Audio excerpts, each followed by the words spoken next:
Good day mga kamatres! For today's video mga kamatres is gagawa tayo ng ensaladang ampalaya.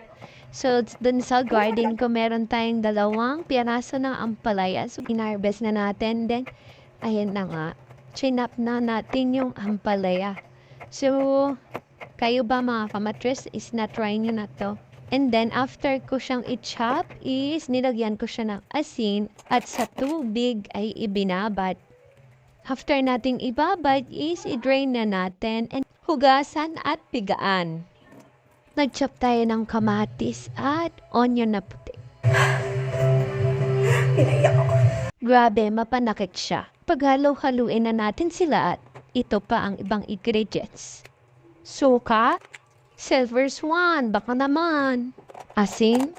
So kung gusto niyo ng panghang is pwede niyo siyang lagyan ng sili. Pamintang, turog, or pino. Itong ginagawa pa is walang sili. Ihalo lang po natin ng mabuti para ma-combine yung mga nilagay nating ingredients. At ayan na nga, kailangan nating tikman baka mamaya sobrang bitter char. So, okay na yung taste niya. Ready to serve. So, yun lamang mga kamatres. God bless us all. Bye!